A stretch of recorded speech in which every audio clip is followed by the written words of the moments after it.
What's going on, guys? My name is Phil Daru. I am a strength and conditioning coach, a physical preparation specialist for combat sports performance athletes. We work with primarily MMA, boxing, judo. I've worked with tons of elite level fighters such as Dustin Poirier, Joanna Jedrzejczyk, Edson Barboza, Frankie Edgar, and Junior Dos Santos, to name a few.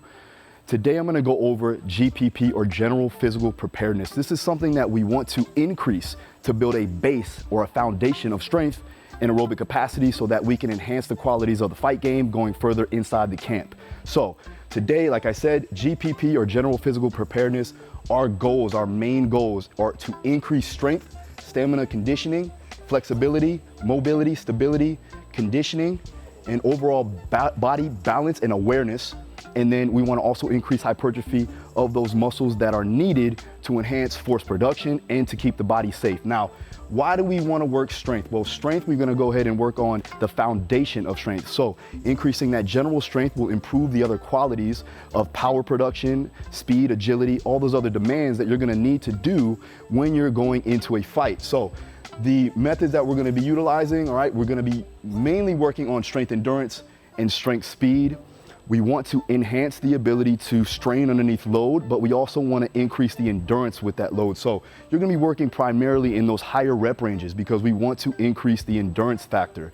And then from a strength speed perspective, we want to make sure that we're moving the bar fairly fast in order for us to adopt a level of sport specificity when we get closer to the fight, where we're going to be working primarily on higher velocity training.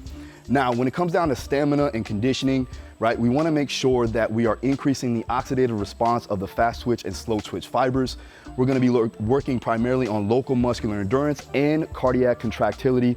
So basically stating, we're going to be working on the heart muscle. We're also going to be working on the muscles itself to increase the ability to repeat energy throughout the entire time of a fight or whatever competition that you're doing.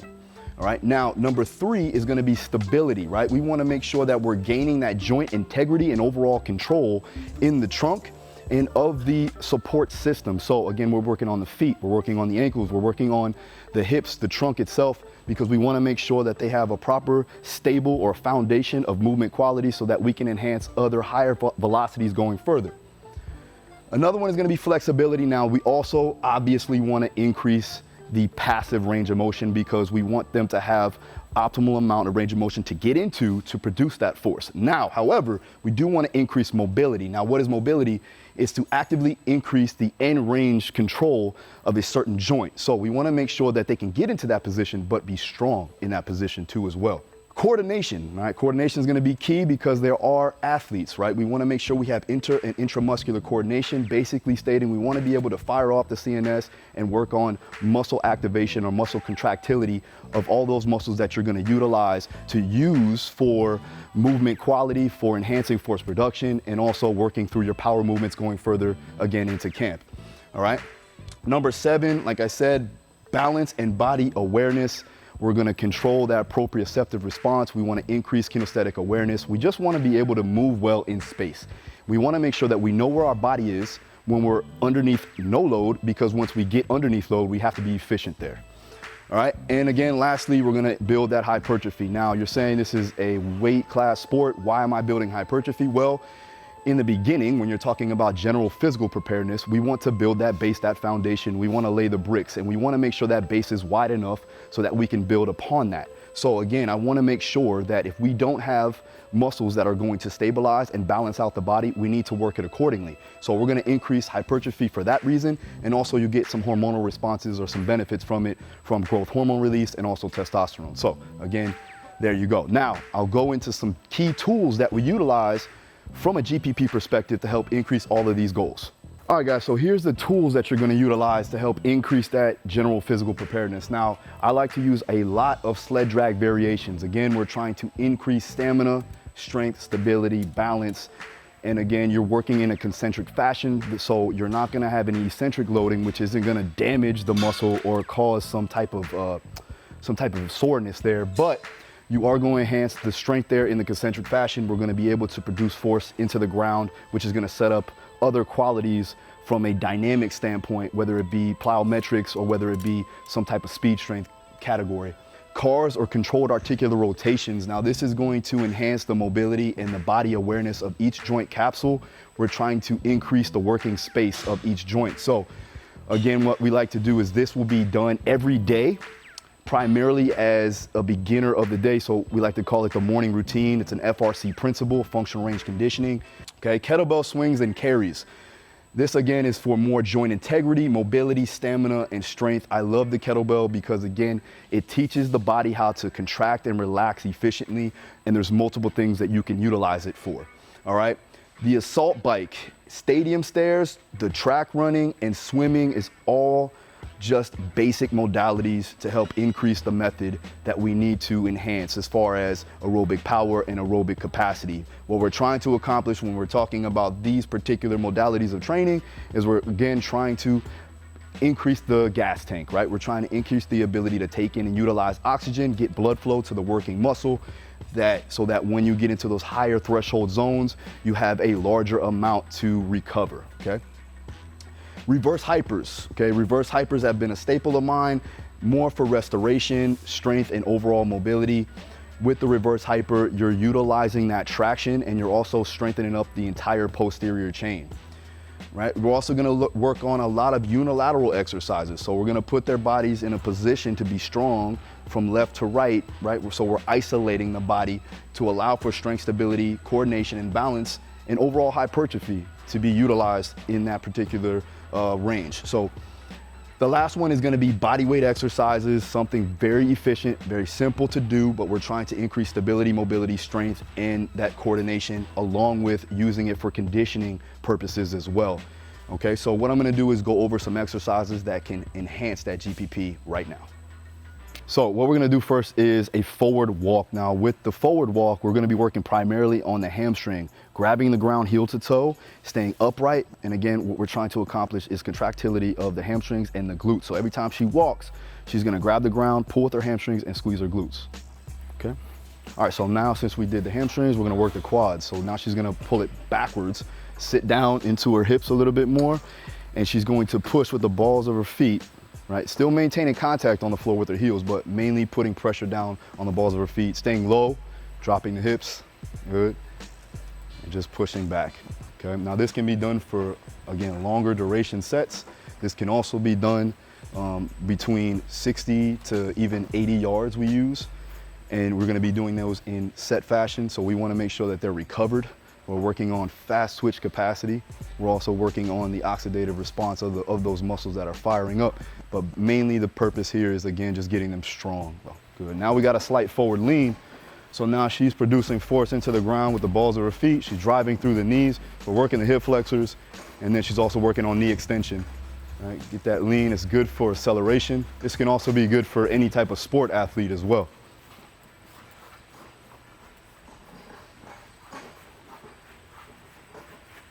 So now we're doing a crossover.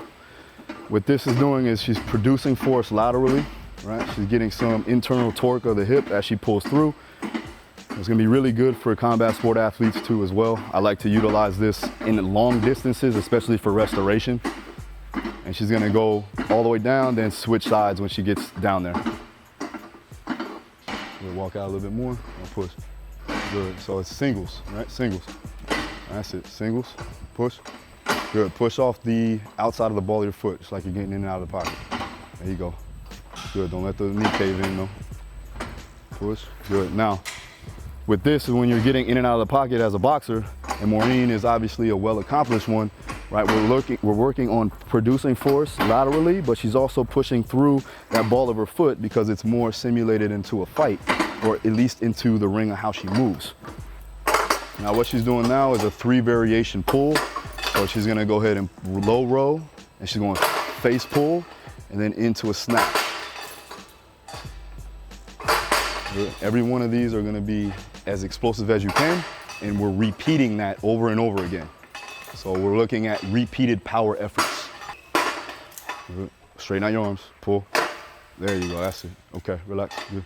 Good, good. Just keep your body stable, all right? So now we're doing a double punch. Right here is, again, I want her body in a bladed position, right? She's staggering her feet, she's stabilizing her body, and then she's also producing force on the outer extremities. 2 more. Last one. Okay, relax, good, perfect, okay.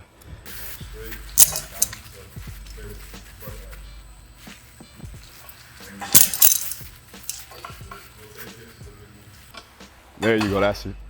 Do it again. Rotate the hips. Good. Again, get it long, get it long, get it long. Now rotate. Now this one right here is just a simple rotation. I do want some internal rotation of the hip too as well, because I want her to bring her entire body there. It's not so much of an isolated movement, it's more like a compound movement in a sense. But we're working on that transverse plane. We're getting stronger there because, again, once she goes to throw those punches in a more of a dynamic fashion, I want her to have the muscles stimulated enough to enhance force and velocity. Let's go ahead, go down all fours, right? Knees a little bit lower, right there, good. Little steps now, right? Left arm, right leg. Left arm, right leg. Try not to shift the hips. Good. Now, right here is just doing a standard catwalk, right? The goal is to maintain a neutral spine, right? Making sure that her hips aren't shifting as much. She's working in coordination unilaterally and also contralaterally, so she has to move one side of the body and the next and the other side at the same time.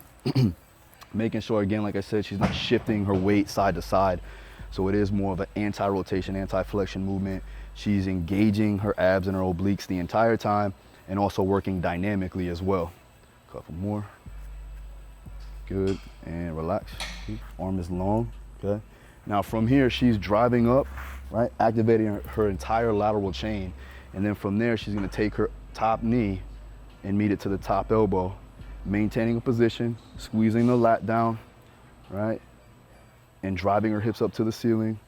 And she goes into a dynamic fashion. So you have some quasi-isometric contractions going on. You also have coordination going on, and then some conditioning too as well. One more. Good, good, done. All right, so I'm gonna show you a controlled articular rotation. This one's gonna be for the shoulder capsule. The goal here is to maintain stability of the trunk, right? So we want proximal stiffness. We want our trunk to be nice and stable. So we're gonna lock down our core, lock down our abs, squeeze our glutes, making sure nothing else moves. And then she's gonna work through that full range of motion throughout her shoulder.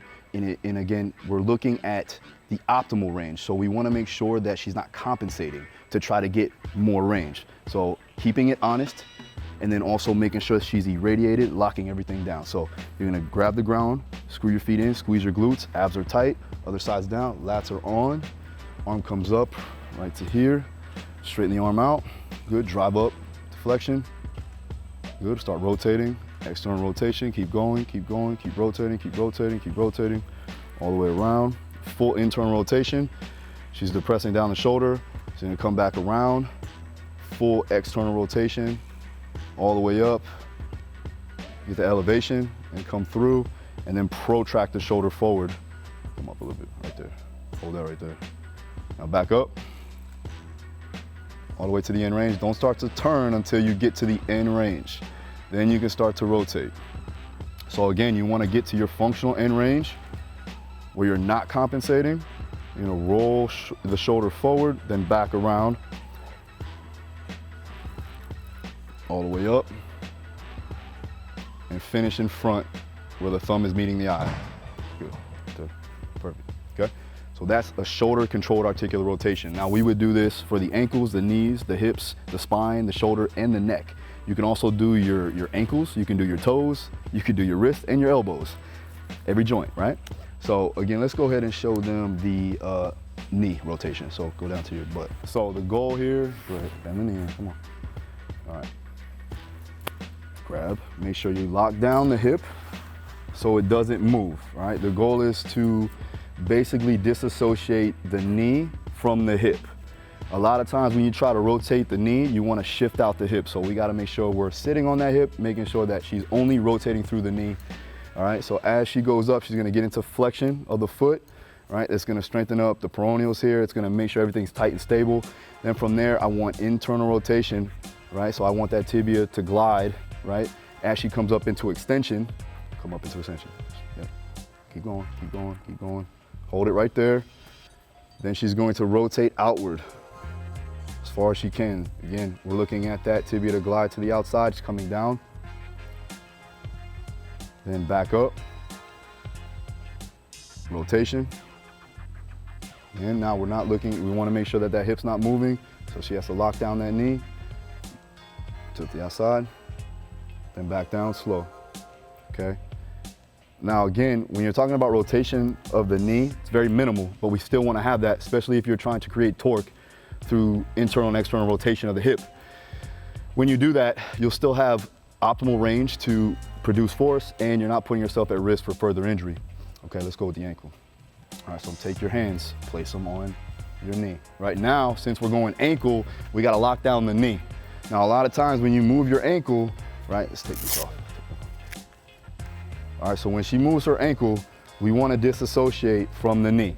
So now you can actually come over and help, but first we want full flexion, we want internal rotation, we're gonna drive down, plantar flexion, rotate out.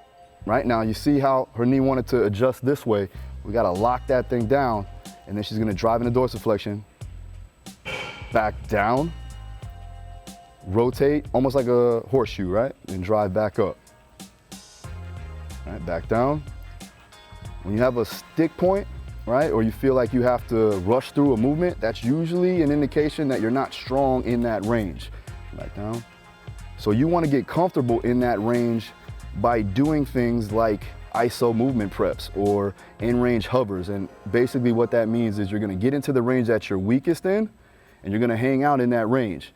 And you're gonna do small, basically small little movements here to stay strong and to increase the capacity to withstand movement and load. And come back down, rotate around. It's the same thing if I had a weak point in a deadlift. I'm gonna start it at that position and get strong in that range to increase the strength of that position and work on producing force from that range. Back up. Okay, relax. Good. Okay. So that's the ankle, the knee, and the shoulder controlled articular rotation. Okay, so with the kettlebell, there's a bunch of variations we can do. This is a simple kettlebell swing.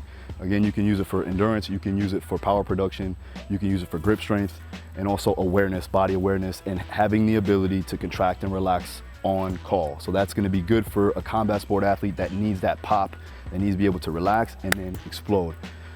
Again, with the kettlebell, you wanna make sure that you are distributing the weight evenly. You don't wanna go too far up. I like a Russian style kettlebell swing where I'm coming right above chin level, locking down my shoulder blades. I'm not rolling them forward. I'm not going up over my head or anything of that nature, like similar to like CrossFit guys and girls would do. I like to just get the stimulus of that hip extension, right? So I wanna squeeze the glutes, I wanna contract my abs and lats, and I wanna make sure that I'm getting into that proper hinge position and exploding through into the end range. Another thing that we like to do is carries with the kettlebell. So we'll do something like a suitcase carry where she has to stabilize one side of the body while she's walking in a dynamic fashion. So she's activating her obliques, transverse abdominals, her lats, her serratus, and she's also walking in a dynamic fashion, and she has to maintain that stability along with having grip strength. Okay, good, relax. There's other variations that you can do. You can do a bottoms up kettlebell carry, where basically it would be like a waiter's carry, where you have to maintain stability of your wrist in conjunction with the elbow. You gotta make sure that the elbow is locked in at a 90-degree angle and that your lat is on so you don't lose your lat and fall forward. That's gonna be good again for grip strength, core strength, and conditioning. Now with this, again, this is an assault bike. You can do this with swimming, you can do this with a track run. The goal here is we're gonna go ahead and increase her heart rate to a certain range. If we're trying to work aerobic capacity, we're trying to work on that overall ability to increase the aerobic or oxidative response of the fast twitch fibers, also just taking in oxygen. We're gonna work into a lower range of heart rate. So we're gonna work from 120 to right around 140 to maybe even 150. And we're gonna maintain that heart rate. Now, if we're gonna work aerobic power, we're gonna work on the higher threshold levels of that aerobic VO2 max type of work. So her heart rate's gonna be up there, I would say right around or shy of that threshold. So again, she'll be going a little faster depending on what she's trying to accomplish. But I do like the assault bike, I do like an Airdyne bike, I do like anything that's going to bring the heart rate up in a more, I would say, in a more complete fashion so that she can do the thing that she needs to do without too much thought into it. When you're doing this type of work, you want to make sure your elbows are in tight, your chest is up high. Again, everything is going to be more of a cyclical fashion. We're not trying to do any acyclical movements at this particular time. Once we get closer to the fight, then we can enhance that by doing different movements and kind of varying those things so that the body can cope with those stresses, especially when you're talking about combat sports. When things get all haywire, you need to make sure that you're able to cope with those stresses when they're put upon you. All right, so here we have the reverse hyper. All right, so primarily what we're working on again is that traction of the back of the spine for restorative work, and also increasing the strength of the posterior chain from the upper back lats, right, erectors, QL, glutes, hamstrings, and also you're maintaining a gauge of trunk stability too as well. Another great thing about this is, again, it keeps your body aware of what you're doing. So you have to lock down your lats, you have to make sure that you're getting that upward rotation and then extension of the upper back. So that's gonna be important. Again, like I said, restorative work for the spine. Pumping synovial fluid into that spine is going to be very important, especially if they're having to bear load or going through trauma in their sparring or in their training. For grapplers too as well, it's very important. So let's get a couple more. Give me like 10.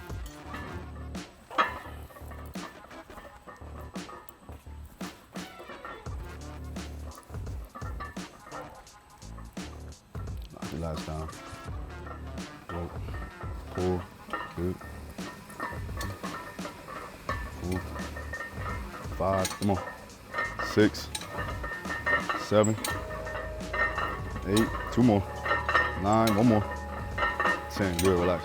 Okay, so now we're doing a rear foot elevated split squat. Again, I want to work on unilateral strength because we can set up a base of strength so when they go in to do their maximal effort training, they're able to produce force equally throughout the body. So Maureen's gonna go ahead into the lunge position, then back up.